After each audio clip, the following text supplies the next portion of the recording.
Listo, doctor, pues vamos a empezar la grabación. Gracias por recibirnos, ya lo conocemos muy bien. Solo para que quede el registro, si nos puede dar su nombre y su cargo, por favor. Soy el doctor Sergio Alberto Mendoza Álvarez, soy médico especialista en medicina interna y profesor de la Facultad de Medicina de la UNAM de Medicina Interna. Bien, doctor, le agradezco mucho. Pues comentábamos respecto a el tema de la sinusitis. La temporada invernal también es temporada de sinusitis. ¿Cómo puede saber un paciente si tiene este padecimiento y no confundirse con alguna otra enfermedad? Es muy interesante hablar sobre este tema de sinusitis porque es un padecimiento muy frecuente que muchas veces no se tiene en cuenta, no se llega al diagnóstico definitivo, pero hay datos clínicos que nos deben sugerir que el paciente debe acudir a un especialista para poder llegar al diagnóstico. Primero que nada hay que definir qué significa la sinusitis. La sinusitis se trata de una inflamación de unos espacios que se encuentran en varias partes del cráneo, perdón. Hay unos senos que se llaman senos maxilares, senos frontales, senos etmoidales, que son precisamente unos espacios que van a regular las presiones a nivel de la cabeza con respecto de la conexión hacia la nariz. Y esto, cuando se inflama toda esa mucosa y se inflama la mucosa nasal, sucede que entonces empieza el paciente a tener síntomas de una llamada rinosinusitis. Ese es como que el concepto principal.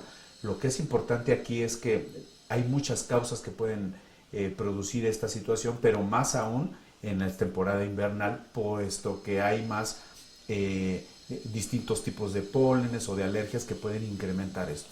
Esto es importante, la manera en que nos lo dice. Hay una inflamación en donde los síntomas, supongo, pues es el catarro, el estornudo. ¿Cómo no confundir con, por ejemplo, con una gripe o con una influenza que también duele la cabeza y demás? Sí, como mencionaba, la inflamación de estos senos paranasales que tienen la función de regular las presiones de esa zona de la nariz y del cráneo, cuando se llegan a tapar por un incremento en la acumulación de moco, se llegan a tapar y empiezan a dar síntomas que no son, digamos, frecuentes en otro tipo de infecciones respiratorias. Estamos hablando de que el paciente puede llegar a tener dolor en esta zona, que es la zona del maxilar, en la zona de los senos frontales, puede empezar a tener dolor también en la región frontal, puede tener descarga retronasal de moco. Estamos hablando de que el moco generalmente es un moco amarillo verdoso que empieza a descargarse por atrás de la garganta, y eso es un síntoma que no necesariamente puede producirse en infecciones respiratorias leves o un catarro común. Este moco es un moco espeso que se descarga por atrás de la garganta. Hay mucha congestión nasal, dolor de cabeza, que dependiendo del seno paranasal afectado puede haber dolor de cabeza en la zona del maxilar, en la zona del frontal, incluso occipital o incluso en los oídos. Esos son síntomas que no necesariamente son en el caso de influenza o en COVID, por ejemplo, ¿no? Sí es verdad que puede haber disminución en el olfato, como puede ser en COVID, pero en el caso del COVID estamos hablando de que eso le puede ocurrir en los primeros días de la infección. Y en el caso de la sinusitis, tenemos que distinguir el tiempo de evolución para poder pensar que sea causal de una infección viral o no. ¿A qué me refiero con esto? La sinusitis o la rinosinusitis se divide en aguda, subaguda y crónica. La sinusitis aguda, generalmente estamos hablando de menos de 10 días de evolución, pero puede ser hasta 4 semanas. Cuando los pacientes van de 4 semanas con la afección hasta 12 semanas, estamos hablando de una rinosinusitis subaguda. Cuando el paciente tiene una evolución de más de 12 semanas, estamos hablando de una sinusitis crónica.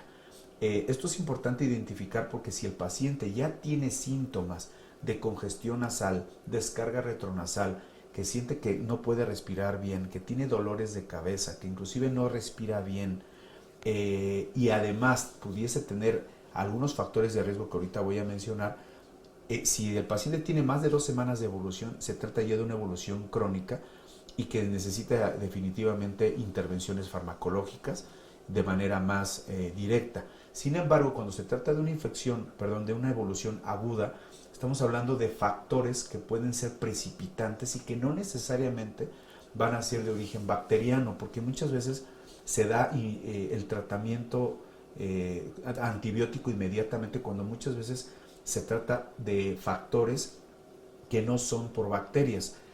Quiero comentar algo acerca de estos de los factores de riesgo.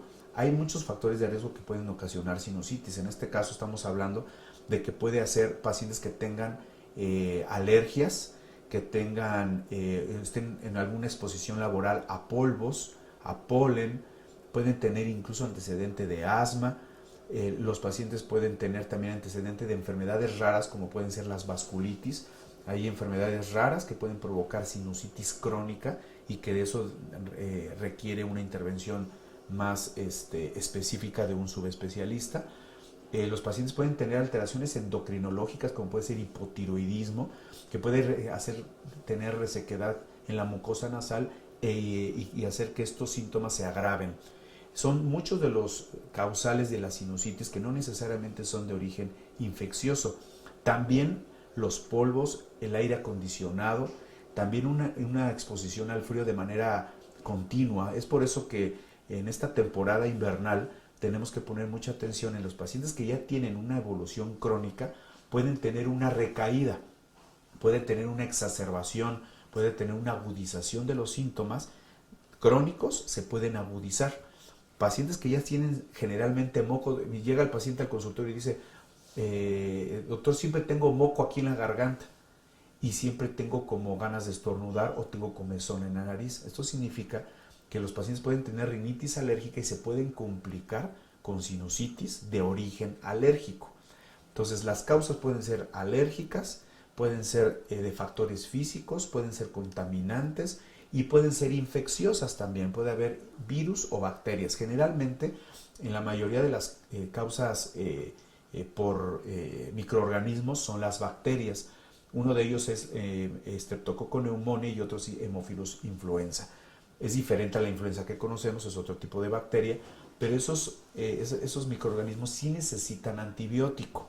Estamos hablando de pacientes que ya tienen una evolución de más de 10 días, hay que considerar una sobreinfección bacteriana, que a lo mejor en la parte aguda haya sido por algún virus o algún contaminante, algún polvo, el aire acondicionado, alguna alergia, y que se complique con más de 10 días, se puede ya haberse sobreagregado una bacteria. Y ahí es donde se puede tratar con algún antibiótico para matar este microorganismo. Ahora, pareciera algo obvio, pero ¿a qué tipo de especialista tiene que acudir alguien que diga, estoy escuchando al doctor, sospecho que mi tema es sinusitis? Sí, esto es importante porque los pacientes que ya tengan estos síntomas, de manera sobre todo crónica, se le tiene que descartar varias causas. Uno, que tenga el tabique desviado también. Y ese es un problema anatómico que te lo tiene que resolver y lo tiene que identificar y tratar el otorrinolaringólogo.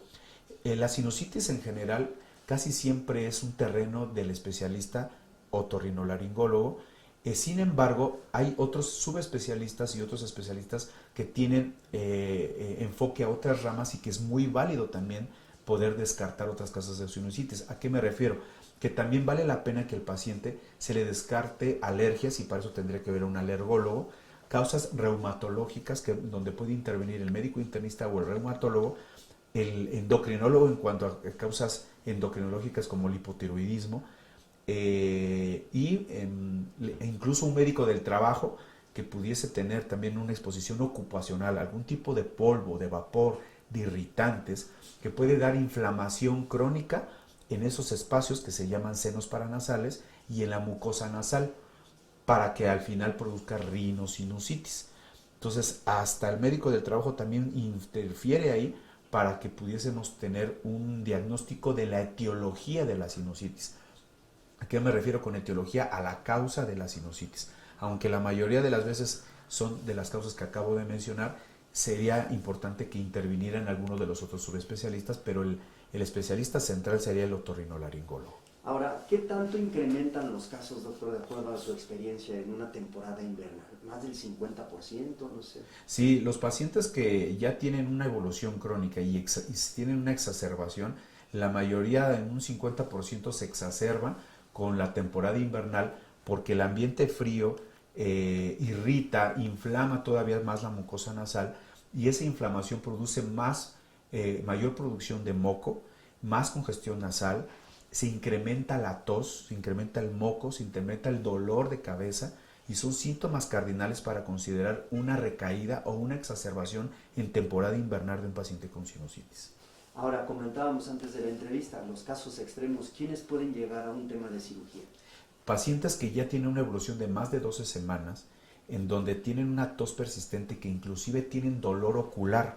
Un síntoma cardinal sería el dolor alrededor de los ojos, o que siente el paciente y dice, me duele atrás de los ojos, doctor, en el movimiento de la cabeza me duele, en la frente me duele la región maxilar, o incluso me están doliendo ya los oídos, o inclusive detrás de los oídos, que es una región que se llama mastoides. Quiere decir que la inflamación ya se está extendiendo a otros senos paranasales, a otros espacios del cráneo, que es el etmoides o el esfenoides. Son otros sitios que son más profundos y que pueden generar más síntomas. Para evitar que esta inflamación llegue a esos sitios, hay que tratar de extraer todo el moco lo más posible, para que entonces se destape todos esos orificios de comunicación entre los senos paranasales y la nariz. Se tiene que destapar para que fluya el moco de esos senos paranasales a la nariz. Se tiene que destapar a varios orificios que comunican esa región, y para eso hay muchas veces que se requiere el tratamiento quirúrgico. Sin embargo, como una de las causas más importantes es la desviación del tabique nasal, el otorrino muchas veces tiene que llevar a cabo una cirugía de corrección anatómica en cuanto a cornetes, extracción de pólipos o de la desviación del tabique, para que entonces el paciente, cuando respire, el aire entre correctamente, no entre como pegado, chocando con las paredes de la mucosa nasal, genere resequedad y que genere inflamación y genera más moco. Esos son pacientes que necesitan un tratamiento quirúrgico. Perfecto. Pues le agradezco. No sé si quiere agregar algo que la gente deba saber en esta temporada de invierno, en donde pues se incrementan los casos de sinusitis. En primer lugar, me gustaría agregar que el paciente que tiene un diagnóstico definitivo de sinusitis, la causa principal no es que sea bacteriana o infecciosa. Muchas veces tienen factores ambientales que hay que descartar, o alérgicos. Entonces, identificar si hay factores ambientales que pueden ocasionar la congestión nasal o la producción de moco o la tos o el dolor de cabeza. Segundo, que visite un alergólogo, porque esa causa puede ser también una alergia estacional y no necesariamente una bacteria. ¿Por qué? Porque muchas veces se llega a dar antibióticos de manera indiscriminada a los pacientes con sinusitis cuando tienen otra causa, y se abusa del antibiótico cuando en muchas ocasiones no se requiere. Y el tercer punto es que visiten a su especialista de confianza, principalmente el otorrinolaringólogo, porque él podría identificar cuando ya sea necesario el uso adecuado del antibiótico, y más cuando se trata de un proceso en donde cual ya está empezando a tener mayores manifestaciones de taponamiento nasal, de descarga retronasal de moco, incluso fiebre y dolor. Perfecto. Pues le agradezco mucho. ¿Nos puede repetir su nombre y su cargo nada más para el... Claro que sí, doctor Sergio Alberto Mendoza Álvarez. Soy especialista en medicina interna y profesor del posgrado de medicina interna de la Facultad de Medicina de la UNAM. Perfecto, doctor. Le agradezco mucho. Vamos.